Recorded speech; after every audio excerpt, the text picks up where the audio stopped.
'cause we don't know the hour or the day. Time is such a gift, try and control your destiny. We don't know the hour or the day. Unity is strength, let's stand as one without delay. 'Cause no bad vibe me a John. Me no want no bad vibe me a time. I just peace the times all around, yeah. No bad vibe me a time. No bad vibe me a chant. Say me no want no bad vibe me a chant. I just peace good time all around, yeah. What's up, everybody? How you guys doing today? I thank you for taking the time out of your night to watch Deaf Taught Us How to Live. This is episode 503, so that means we're in our fifth season and our third episode. We're still in Stroke Awareness Month in the United States. This is May, and I tried and I delivered to try to give you a different stroke survivor, a different point of view of how it is to be a stroke survivor, and also the warning signs of a stroke all month long. So every Thursday night at 8 p.m. Eastern Standard Time, join us live on Deaf Taught Us How to Live. You can check us out on most platforms. You can find us on YouTube at AVM Superhero. You can find us on Instagram as, what is it? Deaf Taught Us How to Live? No, it's AVM Superhero, as well as TikTok, Twitch, Facebook, all in the same name. So I thank you guys so much for taking the time out to watching us tonight. I really appreciate you. But without any further ado, let me introduce my guest. He's a great guy. He's a stroke survivor himself. His name is Jerry Wald. He had a stroke a little bit before me, probably about 5 years before I did. But he's been doing shows just like I've been doing shows much longer than I have. So I feel like I'm a student and I'm actually watching the professor go to work. So you guys are in for a treat tonight. I have my good friend Jerry Wald. He is the producer, the creator, and also the host on Let's Talk Stroke. So let's bring him onto the screen so we can talk with him and have a good conversation. So I hope you guys are ready for an epic night of great conversation. So let me bring my friend to the screen. Mr. Wald, how you doing today, sir? Hey there, AVM Superhero Greg, doing great. How are you? First of all, thanks for having me on. I really appreciate it. No problem, sir. Thank you for being on. Absolutely. I really appreciate you. I love it. I love it. Having a stroke, sometimes the memory kind of I don't know how yours is, but short-term memory for me, whew, that's a tough one. Well, go ahead. Go ahead. You just want me to introduce myself and who I am and all that good stuff. Yeah, I want to know who you are, Jerry, because people probably do know who you are, but my fan base probably do not. So I want to make sure that we properly introduce you. So I want you to tell us your story, what happened to you, and why you created Let's Talk Stroke. So Jerry, by all means, the floor is yours. Absolutely, yeah. I had my stroke coming up on October 19th, 2010. So coming up on 15 years, and it's kind of crazy how time flies. I mean, I can remember the day it happened to me. I was walking into my bedroom from an 8-hour trip, and I ended up. I felt this pop in my head, and then I felt like water because I had a brain bleed hemorrhagic stroke, and I felt it, and I stopped. I couldn't move. It's the strangest feeling I've ever had in my entire life. And I thought, oh my gosh, I've never felt like this. And I thought, this is it. I didn't know what to do. And I could talk at that time. So I called my wife and 2 of my kids that were living with us at that time. I have 4 kids and huge family. I got 13 grandchildren now. But anyway, I ended up calling them, and they picked me up, put me on the bed. Next thing I knew, the ambulance was there and took me to 2 hospitals. And when you have a stroke, when you have a brain bleed, you can't get the TPA, the shot that kind of reverses the effects, like a ischemic stroke, where you can have it reversed or whatever it is with the blood clot. So I couldn't get it. So took me to a couple of hospitals, and they found out the bleed was not, it wasn't stopping. So they took me to a stroke and spinal cord hospital. They took me there. I spent 9 days in ICU. Next thing I know, I woke up at that point after 9 days. Took me to a rehab hospital, strictly stroke. So I went there and spent 2.5 months there, and kind of a crazy feeling. Met some amazing people there, and I thought I was 49 when I had the stroke, and I felt like I'm the only one that had a stroke at 49. Little did I know, I mean, kids, there was no issues. It's kind of a crazy situation when you have a stroke. It's something that just you never forget. And couldn't walk, couldn't talk, um, couldn't really do anything. But I have a good, great support system. But I was find out later I was very mad. I was very angry that I had the stroke, and I just kept thinking, what is my family going to do? What's going to happen with my income? But I ended up after 15 years, I started this show, what I'm doing now, probably about 7 years ago, called Let's Talk Stroke. And I interview stroke survivors because in the beginning, I was embarrassed that I had a stroke. You know, I didn't want to go to these support groups and have them call on me. And so I can tell them my story, but I was more embarrassed that I had one. But as time went on, now I go to stroke support groups about 3 a month, and I talk to them and let them know. You can't promise them that, but I let them know that things do get better. You've got to work hard. It's and it's okay to ask for help, which I never did that. But stroke is funny. So I ended up doing my show now. So now I interview stroke survivors as well, and talk to experts in brain health, and try to learn as much as I can about stroke. And I still find out to this day, almost 15 years later, stuff that's happened to me, a brain bleed. It's just, but the weird thing is when I felt that pop in my head and felt like water was gushing around, that was the bleed. And so I ended up going through my therapy, my physical therapy, my occupational therapy, which I wasn't a big fan of that, and speech therapy. I went to speech therapy in the first 2 years. It took me about 6 months before I can talk. And when I went to speech therapy, my speech therapist said, Jerry, just get used to it. You're going to lose your job. I never went back to him. I was so ticked off at him. And guess what? I lost my job. I mean, so I ended up starting my podcast, and it's been a blessing to meet all these other people that have had a stroke. That's my support group besides my family. But it's not easy. I talk to people that are like newbies that had a stroke, and they think they're going to get better right away. And I thought I would too. But like I said, coming up on 15 years, I'm still gaining momentum. I'm trying to, I post videos of myself, and it's not to show off or any of that. I'm trying to look back and say, wow, I have improved on these little baby steps. Every little victory, a small victory, is a win. So it turns into a bigger victory. So it's really, it's just a crazy thing to go through, and I'm still gaining momentum. I'm still going to therapy about 4 months out of the year. Some of the stuff I've learned is Botox in my right side is affected, so I get Botox in that, and it helps me gain momentum and kind of make gains. But it's a lot of work. But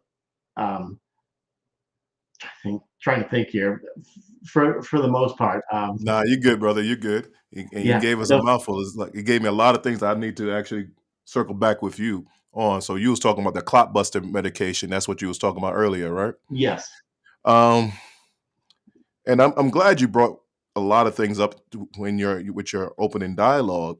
is that I don't think people understand, and you use the word newbies, and I don't think people understand how um, that this is a life altering event that happens to you when you have a stroke. Right. Um, but you said your stroke was 15 years ago, correct? Yeah, October 19th, 2010. So just getting close. Right. And then you said you started your show 7 years ago. Yeah, I think about 7 years ago. It was before the pandemic. So So yeah, you had about 8 years to yourself without really sharing. Why did you come out of your hole and decided to make up Let's Talk Stroke and be the person you are today? yeah. When I was, I thought and I'd go back to work. Well, I couldn't. I mean, I think I could. I really feel that I don't want to say it, but discrimination because I couldn't do the things I could do before. But I ended up. My wife said, "Why don't you go volunteer?" Because I used to fly airplanes, and that was one of them. But so I used to fly airplanes. She goes, "Go to the local airport and see if you can volunteer." Well, first of all, I'm not like I used to be. I can't get up on a ladder if I refuel airplanes. I couldn't do anything. So I turned back and I went back and I couldn't do that. So one of my kids said, "Dad, what?" I actually was on another show with somebody else, and I kind of left that. I started a nonprofit and all that to kind of raise money for stroke survivors, brain injury survivors. But I ended up when I was talking to one of my daughters, they said, "Dad, you should interview people that have had a brain injury." One thing led to another. If you go back and look at my prior videos, but um, so I ended up. That's how I started. I started that with her teaching me how to do all this stuff, and so yeah, so I started doing and took a couple of classes from other YouTubers, and that's kind of like how I learned. So when you go back and look at the previous videos, 7 years ago, it, it's actually funny, but that's how you learn. And so I learned how to do that, and now I'm stroke survivors are so many. Every 40 seconds, as we know, every, I don't know if anybody knows, but every 40 seconds, someone has a stroke, which is just mind-boggling. So that's how I started is with them. I started, making my banners and all these things. So I do my shows on Tuesday and Thursdays, and I'm consistent. I don't change. 10 a.m. Central Time. So um, and it's Okay, I'm okay. Jerry, you're giving me a lot. You're giving me a lot. We got some questions coming up here. Got some comments. So let's see what they actually people are saying, so we could get an understanding of how they flown with what's going on with you. So can we bring some of the comments on the screen? oh, absolutely. Well, somebody's saying Catherine saying hi. Hello, Catherine. How you doing? Hey, Catherine. I don't know what Matt is trying to say. Pawn Star guy. Do you know who Matt is? Uh, I I I I'm not sure. I know some maths, but I'm not sure who that is. But probably because my bald head and if you watch Pawn Stars, You do I look don't like the know. guy from Pawn Stars. Yeah, And somebody's saying huh but behind that. And Tito, bald like me. I look like the guy from Pawn Stars too, I guess. funny. Also from Tito, I'm 58. So far lucky. Thanks Yeah, for sharing. absolutely. Here's another one from John. He said, "We got you a hipster." Do Oh you know yeah, who that's one John thing is? I did break my hip tripping over a carpet. So Oh, so that's an inside joke. Okay, got you. yeah, And is this Musung Kim? Hey yes. Jerry, not sure how I caught this. Okay. Nice to see you, Musang. So Jerry, you're giving me a lot. You're giving me a lot. So I'm trying to keep up with you too. I But talk too fast. I know. no, that's fine. That's fine. I'm just trying to keep up. I'm trying to keep up with my notes. Sure. There's something that you were saying, like, you saw other people out there, you decided to go on to do this, and you saw a shocking statistic about every 40 seconds someone has a stroke. Right. And you said something interesting even before that is about um you was very vocal. You was like almost like an introvert. You didn't want to speak out, but now Yeah. you're very vocal about it. Why Yeah. do you find that important to speak to other people, being part of support groups, and how does that help out with a person's recovery within a stroke? Yeah, absolutely. It definitely it definitely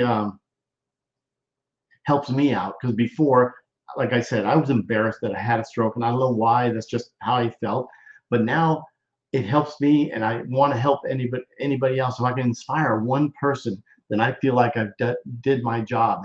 And stroke is it really it not everybody because every stroke is different, but I was very depressed when I had my stroke because I thought this was it. That I'm done, and it was.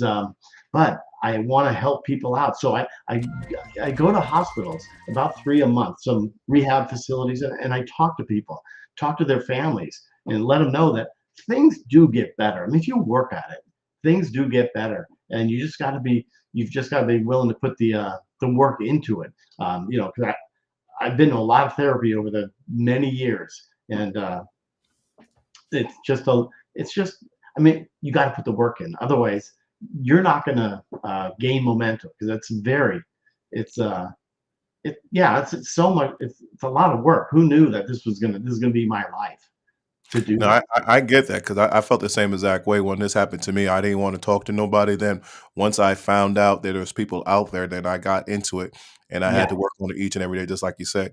But my producer is kicking my butt right now because she's playing our song and we're ignoring her when the comments come up on the screen. So let's bring up the comments. So what's the next topic absolutely. that Sorry we have? about that. No, no, you cool. You cool. She's kicking my butt. She's not kicking yours. Yeah, Um, do you think having a stroke made you a better person? absolutely, 100%.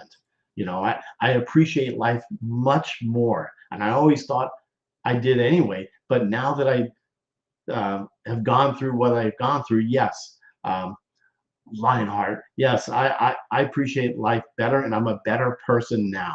So that's answering your question there. I think a lot of people say that after they had a stroke, because I know I say the same exact thing.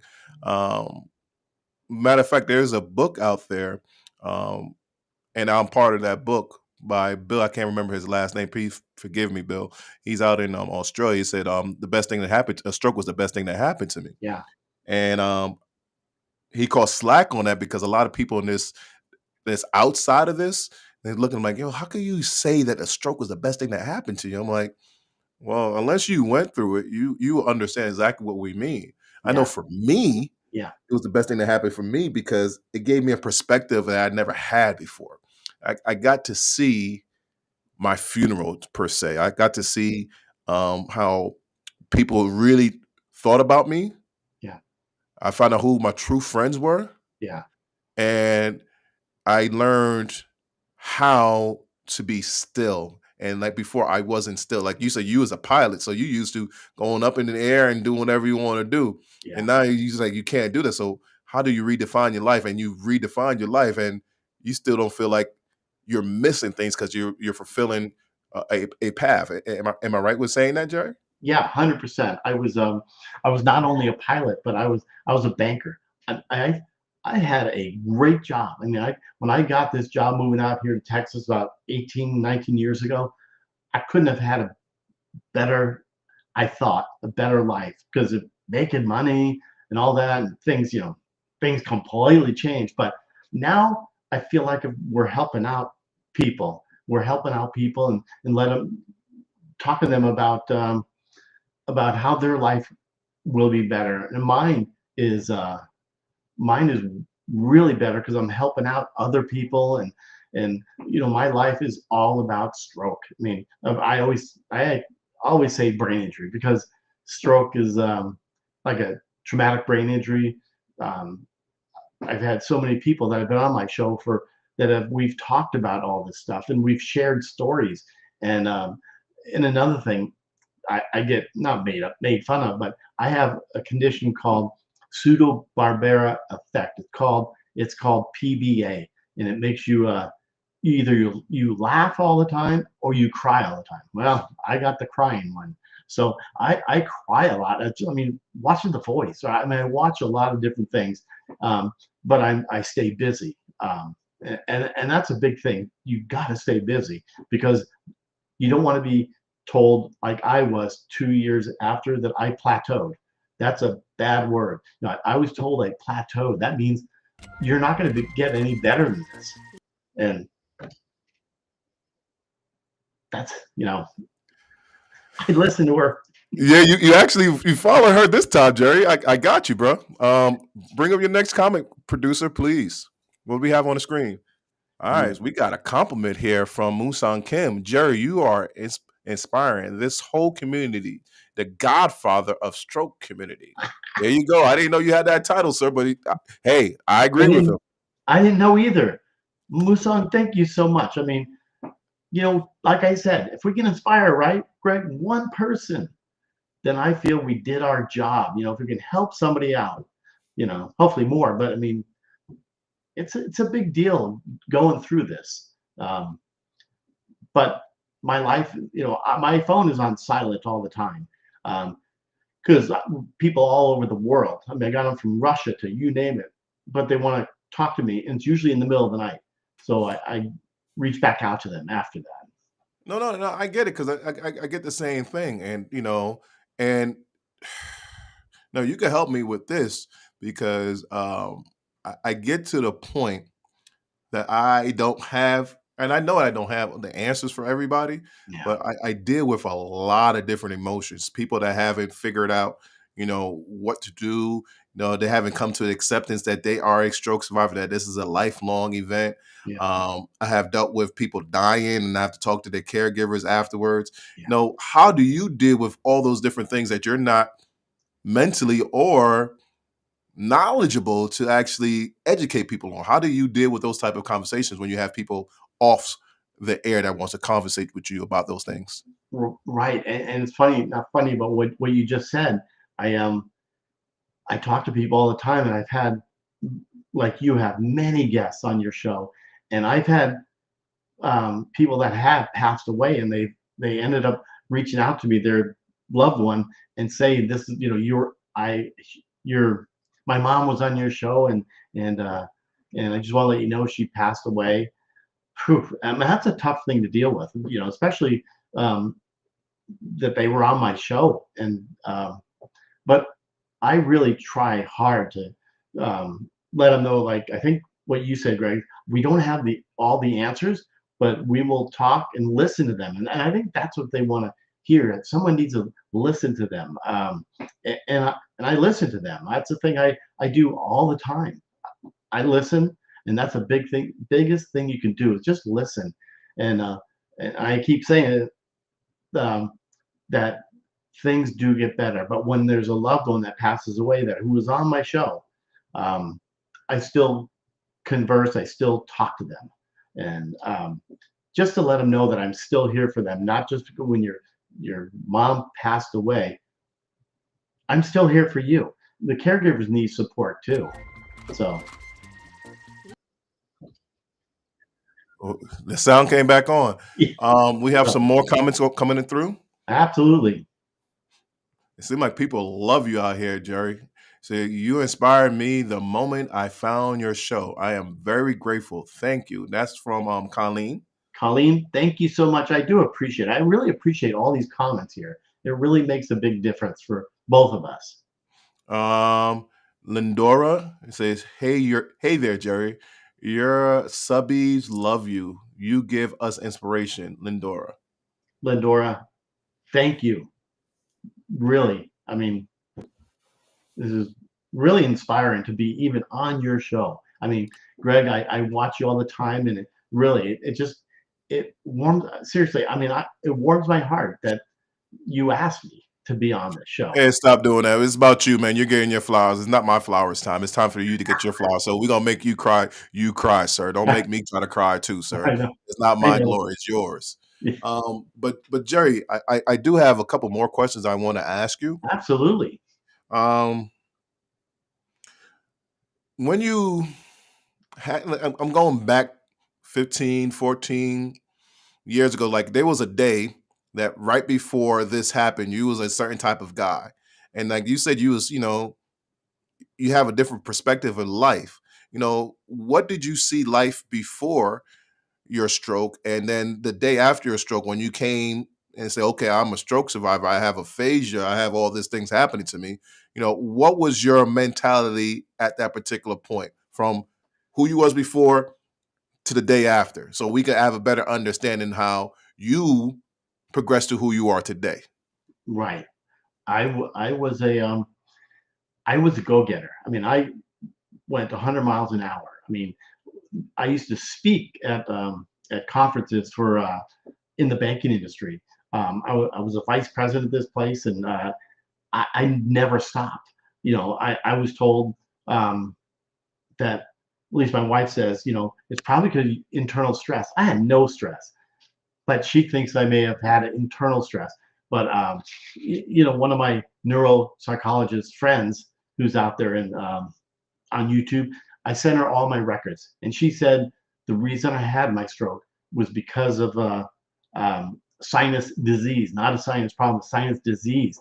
I had a lot of nosebleeds for about a week before my stroke, and that's so when I look back at that, I was carrying tissues around all the time, and so she looked at all my records. I sent them all to her, and that's kind of like the reason why I had it. But before, I was a go-getter. I was going crazy as far as working 24/7. I couldn't get to work early enough. I couldn't stay late enough because I love my job. So that's what my wife thinks. But after the stroke, man, I really appreciated life more. Otherwise, I actually thought I appreciated it then too, but now I appreciate it so much more. I look at the little things in life. I'm looking outside, looking at just the flowers or anything out there. I feel like I've been more blessed with um, with having the stroke. I don't know if a lot of people can get that as a caregiver or somebody that hasn't had a stroke, and that's how I feel now. Is I'm really blessed to meet all these wonderful people out there that have had a stroke, and we talk all the time. And I'm on my phone all the time, but I love talking to a brain injury survivor. Stroke, I always said stroke, but I put it to a brain injury survivor now. So, but really, stroke is my life, even though it's completely different. You But know what, Jerry? I feel the same exact way that you're feeling right now. It's really, to the point that I could go out and I could spot a stroke survivor, yeah, and I just spark up a conversation with them, and we just have a bond that nobody else can understand. right. So I'm asking you this: how does it feel, and what kind of advice can you give people when you are a stroke survivor and you're dealing with people outside? Well, it's like we have more comments coming in, so let's deal with the comments, and I'll go back to my question. Yeah, So, no worries. can you bring the comments on the screen? Oh, Sarita's saying she's giving you hugs, and she's from Yes, Canada, and Serena. she's saying hello, and she's giving Yes, prayers. yes, from Canada, Nova Okay. Scotia. So the question I have for you is that you notice and you could recognize other stroke survivors, and you Yeah. have a bond with them, right? Oh, Um, absolutely.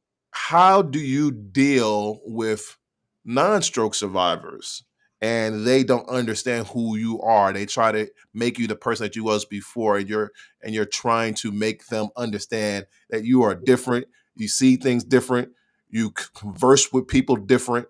Things of that way. How do you, in your own words, explain how that can actually help you move forward if you are stuck with people around you that don't understand who you are? What advice do you give them so they can move forward and not feel like they are depressed and they just need to be around another stroke survivor to survive? Yeah, I like you said, I can spot a stroke survivor right away. Um, and I love talking to other stroke survivors or somebody had a brain injury. Um, I love to talk to them to let them know I understand what you're going through, and you understand what I'm going through. And a lot of people don't understand. They said I've had a lot of people tell me, "Well, Jerry, or not Jerry, if I meet them right away, they say, you don't look like you had a stroke. And I keep thinking, should I have something on my head saying, well, I had a stroke. I didn't know what else to say to them, but I still talk to them and let them know, things are good. I don't get into the deep part of it because there's a lot. One of the biggest things with a stroke is the emotional part of it. A lot of people don't know how difficult it is having the emotional part. I mean, we may look fine. It's an invisible disease. We may look fine on the inside. Let's say, oh no, we may look fine on the outside, but on the inside, we're just dealing with so much. And that's one of the things I say all the time. You've got to keep yourself busy all the time, because when you get that rut, you get into a rut and you're sitting there not doing anything, and then things just come into your brain, and it's just that's where I get into a rut. But I try to keep myself busy all the time, and like doing your show, this really helps me bond with other stroke survivors, people that I don't know, and it's awesome that you guys are here making comments, and you're inspiring me. I mean, all the people that are out here that have had a stroke, you guys inspire me, and that's kind of how I feel. I mean, it's terrific. I mean, I so many, and this is one of the big thing too. How many people out here? How many people have you lost? Friends, or I've heard it all. Loved ones that just leave you. I didn't sign up for this. Well, you actually did. Through thick or thin. So that's another big thing. Just be patient with me. A lot of people don't understand that. Going out to a restaurant. This happens to me with my aphasia is, and it's really better than it was. Is I try to order something and I just can't get that word out, and I know they're looking at me. My wife, she kind of pipes in and says, "Oh, you'll have this," because she knows. I've been married 40. Oh boy, get this right, Jerry. 40, coming on 42 years. So it's she knows what I like. What we go to the same places all the time. So that's a big deal for me. Having a not be able to get the words out or completely forgetting what I'm saying. And I'm sure right now I've completely messed up the question that Craig you asked me. So No, you never mess up, brother. You never mess up. But we have some more comments coming up. This is Colleen again. I'm looking forward to telling you my story as soon as I can tell it. Okay. That's good. Both of us. I guess you got her on your show coming up soon, huh, sir? Colleen, feel free to reach out to me. I know both Greg and I would love to have you share your story. Absolutely. Absolutely. So, please. Jerry, you're saying a lot of interesting things, and a lot of things are just triggering with me. The one thing you said is being patient with you. A lot of people don't understand that part. We look good on the outside, but there's like a million things going on in the inside. Absolutely. And it gets frustrating as a person that's dealing with us that doesn't understand this. So you can imagine a person that has a brain injury, how frustrating it is for them. Right. And unfortunately, Jerry, like he said, he has aphasia. So sometimes he be in a restaurant, he's trying to order things and the words doesn't come out. So now people looking at you, being impatient with you, if they don't understand what a stroke can do to you, they start treating you a certain type of way. I got to be honest with you, Jerry. When it comes to things like that, I find that to be the best part of having a stroke. Because now I could tell if you are a type of person I want to be around. And a lot of times, the way that people treat me will determine how much longer I'm going to have them in my life. Right. Absolutely. And before I had my stroke, I couldn't tell the difference between the two. Yeah. Because like I said, I was like you. I was going a million miles a second, making so much money, doing everything I could possibly do in this world. And then when everything got slowed down, when I got the time to look at the flowers and I could actually see how, and I don't know how have you ever done this before, But when you're driving down the street Yeah. and everything, you just driving fast, fast, fast, fast, fast. You don't notice things. But as a stroke survivor, it's like you get yourself out that car and now you're walking down that street and then you look to the right. Oh, there's an abandoned building back there. I've never seen that before. Yeah. Like you actually get the time to actually see things as they are because you slow down. So Right. when I see people not being patient with me, I'm like, oh, okay, you really didn't like me before. You just dealt with me because what I could do for you. Yeah. And now I can't do those things for you anymore. You can't tolerate me. Right. So that's why I say I that's the part of the stroke that I love, because Yeah. now I can tell who's really for me and who's Right. really not. Do you Right. feel that same type of way, Jerry? Oh, 100%. And like I mentioned, I don't how do I say it? I've lost friends because of my stroke, and they feel, I don't know if they feel embarrassed, but they don't know how to deal with me because I'm different. Like you said, I'm the same on the outside, but when I open my mouth, things things changed, and that's what I have a little. Uh, it doesn't bother me. I'm okay with it because I've been a survivor for 14 and a half plus years, and um, so I'm going to say I'm expected, but I completely understand maybe where they come from, but that's okay if they don't want to stick around. Hey, I've got so many more things going on in my life now, more that I appreciate. I mean, I totally appreciate the how do I say finer things in life? No, I appreciate the small things.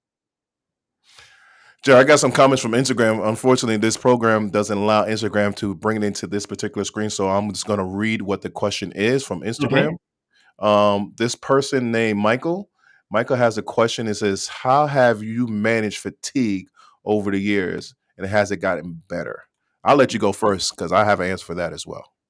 Yeah, no, for me, I thought it would never end. Again, people know now, since I've been saying it 100 times, my um, 14 and a half years, my fatigue has actually gotten a lot better.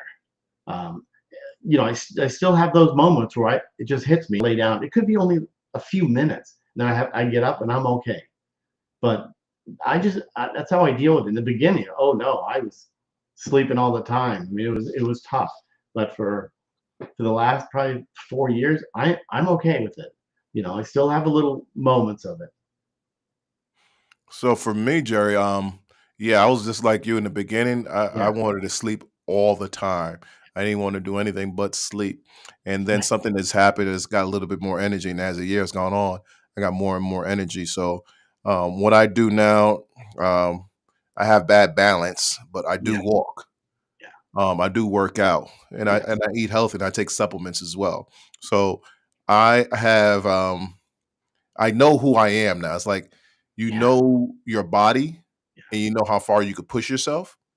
So before I used to just didn't care, just pedal to the metal and keep on going and going and going and going until I was just completely exhausted. I don't do that anymore. I know my body. If my body's telling me to step down and stop, I step down and stop and tell everybody, hey, I'm gonna take a nap. Yeah. And if you don't like it, hey, that's fine. I'm Yeah. gonna take a nap. Yeah. That's how it is. And Absolutely. that's how I Absolutely. deal with it now. So I don't know if that helps you out, Michael. Y- Hopefully it did. Yeah. That's so true. I mean, I feel it really the same as you because you're out there. You're not too far as a survivor. Uh, how many years out? I mean, you're Yeah, fairly. I'm 8 years out. I'm 8 years out. I'm not a granddaddy like you, but I'm I eight am years out. actually. Yeah, I and am a you are a granddad. granddad too, aren't you? 14, 13 grandchildren. How many? 13. 13. Okay, let me ask you another question now. Since your stroke, how many were there alive already? You know, I think there was 6, but one of them lived with us because my daughter went through a divorce, and so she lived with us, and she um, she lived with us. Was on my wheelchair when I was in the hospital. She'd ride on my wheelchair, so we have a pretty good bond as far as because she was around me when I had the stroke, and so it's kind of crazy. Before we go to the comments, but I do have one question. Just give it to me real quick, Jerry. It's kind of weird because now you have new people in your life Yeah, that never seen you pre-stroke, right? And they just know you as a certain type of way, so they don't understand the other side of things. But um, they appreciate you for who you are, right? right. Um, I have this certain type of feeling when I'm around people that are doing things that I used to do and I can't do anymore. And they Right. look at me and they feel sorry. They're like, ah, man, I shouldn't do this. I'm like, no, I want you to do this. Like, Yeah. I am enjoying you doing the things that I used to do. It's exciting to me. Do you Yeah. feel that same type of way, Jerry? Absolutely. 100%. I feel the same way. It's funny when you were talking about some of my grandkids, they're small. Papa, why do you walk like a penguin? It's okay. Nothing bothers me anymore. Right. And because I understand the little kids, but yeah, so I'm blessed with what's going on in my life. So I get it's that. all good. I get that. Let's get to some of these comments. Sounds good. This is Angie, stroke survivor. She's giving love to us. Hey, Angie. Angie? And aphasia Phil. For me, I have a stroke. I can't read it on the screen, so let me put my glasses on to make sure I can read this because some of it's coming off the screen. I'm with For you. me, I have a stroke and aphasia, and I would love to come on both and talk about my journey, especially because of aphasia. I will put the words out for people who have aphasia. I love both of your shows. You know what? Thank you, Aphasia Phil. I just want to say something about that. And this is the wildest thing for me, Jerry. I don't know if you catch this or not, but you have aphasia, so you maybe do. But on social media, I love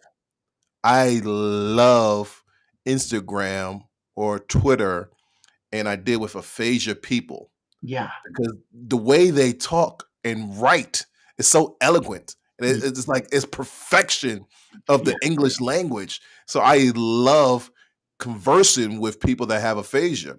Not to say, I'm happy that you had aphasia, but it's so refreshing to speaking with you guys. And when you want to talk on my show, I don't care if you sound like blur blur blur blur. You could be on my show any day of the week. So aphasia Phil, if you want to come on my show, hit me up and we can set it up. What about you? Absolutely. And aphasia Phil, thank you for being here and commenting. But I definitely would love to have you on the show too, as well, because I love, like you said, it's amazing you said that. You took the words right out of my mouth, like Greg. Uh, I love having people on with aphasia. I mean, it really inspires me. I mean, I know not to just butt in and just stop the conversation. Let you try to answer it. Try to answer the question. If it takes 3, 4 times or whatever, that's okay. I mean, aphasia is real. I mean, not a lot of people know about aphasia. So, absolutely, don't hesitate to reach out to both of us. Absolutely. I had this person on my show one time, probably about 3 years back, and her aphasia it really, really got really bad, and she was slurring all her words. But she said the most profound comment ever, and I just want to say the same exact comment for other people that have aphasia and having hard time to communicate with people, and people are dismissing them. And Right. she said she has a card that she wrote out. So whenever somebody's not being patient with her or she's getting pulled over by the police, whatever, it stated, uh, "I have aphasia, but my intellect is still intact." See, boom! Look at you. There it is. Loss of it, loss of language, not intellect. Yeah, simple as that. Absolutely. Yeah, exactly. I mean, I'm with you. So that's 100% what you said. I wanted to hold this up. I've got a lot of, you know, people out there that have aphasia, and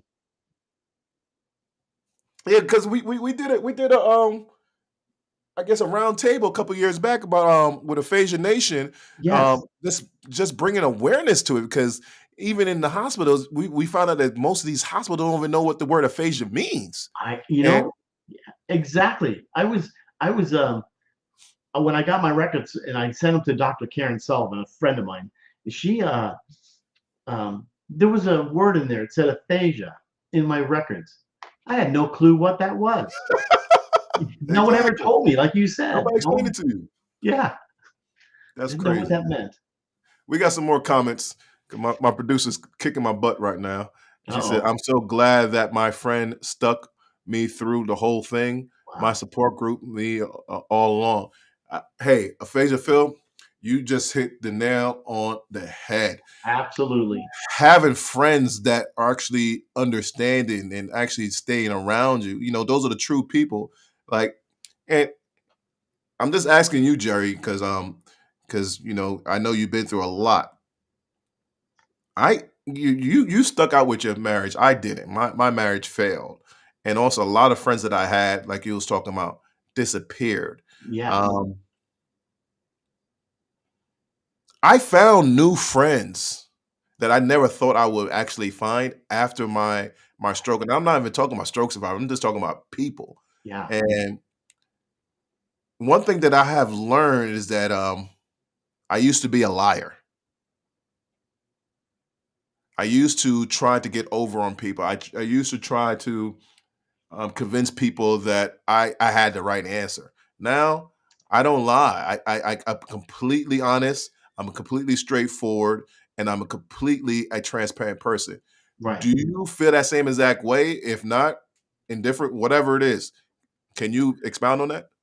Yeah, absolutely. When you have a stroke, as you know, and anybody who has one, your life turns into an open book. And then when I first had it, my gosh, they're showering me. They're doing things that I mean, it's totally changed your life. So now my life is an open book, and I write about that. I'm publishing on my book, but yeah, my life is an open book. So now I just you tell it how it is. I mean, there's no shame. You don't need to be ashamed about what you've gone through. So that's that's what I go through. So now, no, there's no reason to um, twist the story at all because people out there need to know that it's okay. It's okay to go through what we've gone through. I mean, things have completely changed, but for me, and I know Greg has said the same thing, for the better. I feel like I'm a better person now. Absolutely, absolutely. I agree with you 100%. It's just once this happened to you, and I'm not even talking about stroke, I'm talking about a near death experience. That's why the show's called Death Taught Us How to Live. Love it. Once you go through that, all the other stuff, animosity, jealousy, hatred, Yeah, envy goes away. yeah, This really goes away. Like now you really appreciate life. Like Jerry was talking about earlier, he can see the flowers now. He probably didn't really notice those flowers before. never, Now he notices never. the flowers. They're like, and people might be looking at him like, what are you looking at? I'm like, I am watching nature. I'm Yeah, really part of this now. I can see this. Before I couldn't see it. yeah. Well, Jerry, we've been exactly. through a lot. We've been through a lot, sir. Now Yes, it's we have. time for us to as you as a pilot, do our final approach. Uh, so at this time of the show, we do what's called a hot seat questions. I ask you about 4 questions, and I want you to give me like a minute or less response so I can make reels out of them. And I Okay, just want to make sure that our audience knows exactly who you are and where to find you. So after the hot seat questions, I want you to close out the show and tell them everything about you and how they can find you, sir. So okay. let's get started with our hot seat questions. Are you ready? I am ready. Huh? All right, so let's go with it. Our first question. What do you think stroke survivors need when they are discharged from the hospital? Yeah,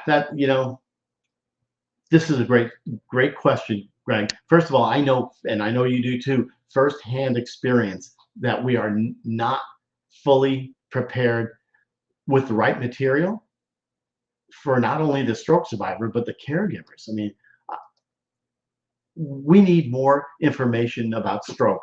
When I left, it's like, here's your um, what is it called? Some of your therapy, and keep up on it. That's it.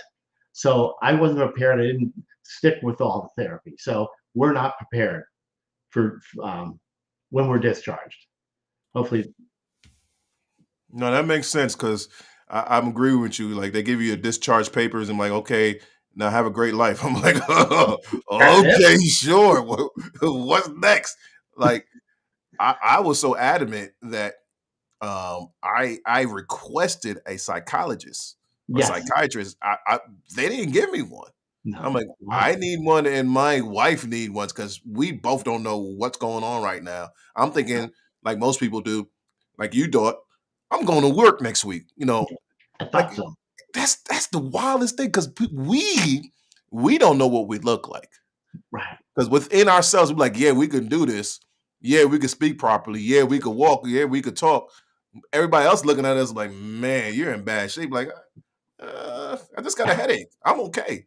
Yeah. And then that reality kicks in. So we don't get that connection. And I wish they did do more to prepare us for the world that we're about to walk into. And I agree with Absolutely. you, sir. So, question number 2. What advice do you have for couples that have not experienced a near death experience? Since you're still married, and I know you was married before you had your stroke, what advice do you have for somebody? Because if a stroke comes about, I know world changes instantly. So, what advice would Absolutely. you give to somebody before something like that happens? Yeah. That's another great question. Um, First of all, take care of yourself, and this is just in my neck of the woods. Eat healthy, watch your blood pressure, um, control the stress, and know the warning signs. Because I didn't know anything. I didn't know anything about the uh, the warning signs. I thought the stroke stuff was for an older person. I didn't know a 49-year-old guy can have a stroke. And even though I had the stroke, I didn't know what a stroke was. So I was very naive with that. So really take care of yourself. Look, go to the doctor every once in a while. I mean, I have friends that haven't been to the doctor in like 10 years. So really take care of yourself. That's one of the biggest things. And take care of both of you. Now that I know, she knows the warning signs. I mean, we talk about it. This is my life. We talk about it all the time. It's like every single day. So yeah, it's Okay, Jerry, I hear you, and I agree with you wholeheartedly. I just want to add to that. You know, when you do get married, I don't know how other coaches are, but if you get married in a church, a Christian church, one of the things they say is for better, for worse, sickness and health, and right. that's the only time you talk about the sickness part. Um, That's true. I would recommend that you guys really communicate with each other because when a stroke comes into play or someone has a near death experience and they're not the same person that they was before, you have that to deal with as well as your marriage. So if your marriage is not strong, you're gonna have a lot of problems. So I recommend you to deal with that now before something like this happens. And like Jerry was saying, he thought it was an old person disease that you have a stroke. He didn't know he was going to get one at 49. I don't believe his wife thought so either. So when it happened, it was an event and they had to deal with it. Yeah, and I didn't Um, know. Not to interrupt you, but I didn't know that that she was. I know now, but she would leave the hospital every once in a while and cry in the elevator. Couldn't find the car. She was.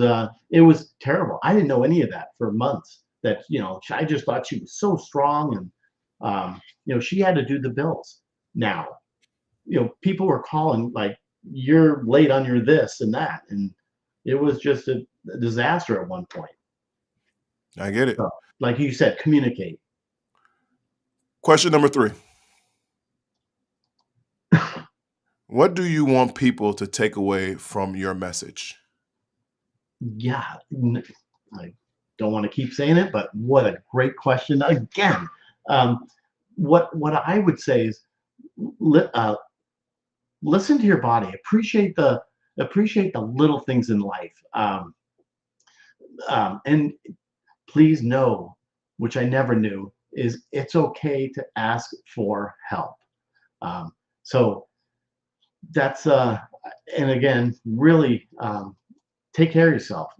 Know that you are going to be okay. But again, if anybody has any questions, feel free to reach out to me. I mean, like Greg said, we're honest. We just be true to yourself. Um, but it's okay. Things do get better after years. Just know we're here for you. Thank you, Godfather. Um, one last question, one final question, and then I think we have some comments, and now I won't let you close out the show. So, question number 4 is: how did death teach you how to live? um, yeah, um, I appreciate things so much more now. And I treat people. I've always treated people how I wanted to be treated, but even more so, especially because I'm dealing with a whole new, um, not clientele because I don't have no clients, but I I I talk to stroke survivors, so I treat them as I treat them with more respect. It's not a good thing to say, but you guys are my life. You guys that are going through this, we're here for you, and and I've learned so much more. Not only just for me, it's for I learned more from you guys than everybody. But just again, treat people how you want to be treated. It's really appreciate everything so much more. I do so. That's Jerry, you said something very interesting, and I just wanted to bring that up real quick. Um, and I feel the same exact way as you do. As and I'm going to give you a little secret of me. I don't know if this is how you actually feel.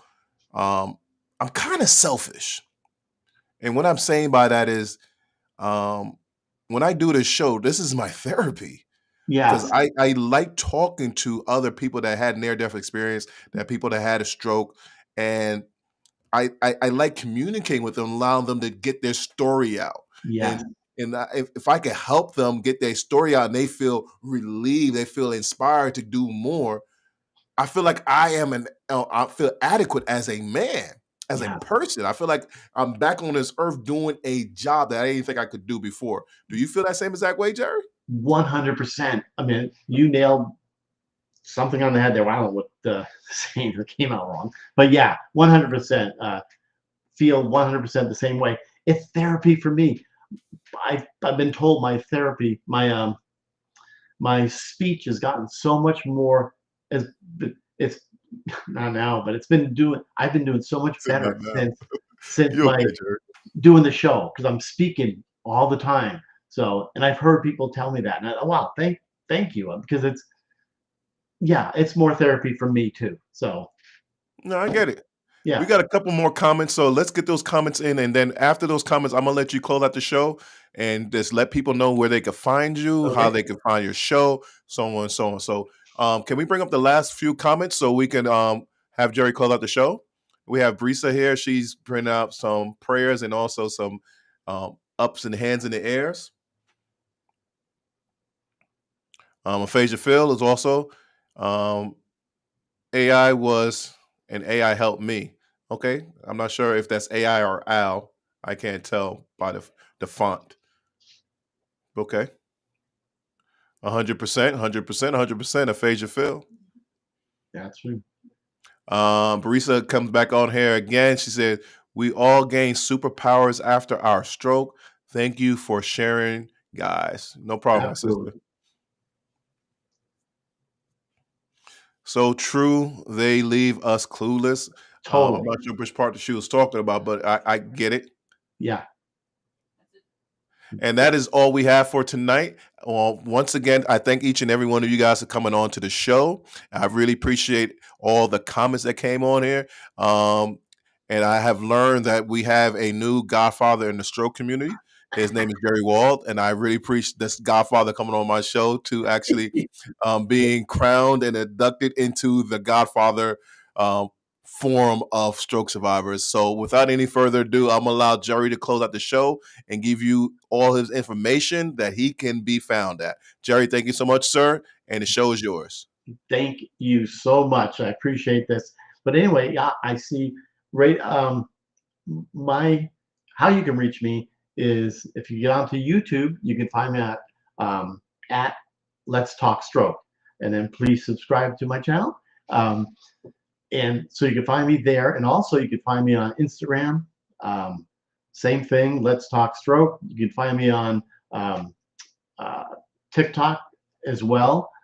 Pretty much everything is Let's Talk Stroke. LinkedIn, same thing. You can either find me on if you type my name in, Jerry Wald, W-A-L-D. You can find me there. But most 90% of every social media platform that's out there is myself.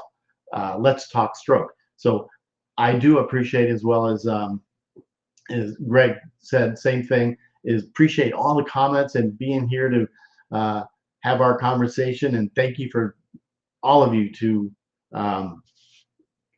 making comments. It really, I appreciate it. And anybody wants to be on my show, feel free to reach out to me. You can go on Messenger or on Facebook or Instagram, private messages. I'm everywhere. You can't miss me. Anyway, thank you again. I really appreciate it. And I know Colleen and Aphasia Phil, please reach out to both of us if you want to be on our show. We would love to have you. And thank you again. You guys are our heroes out there. So thank you so much. Good night, everybody. Thank you for coming in.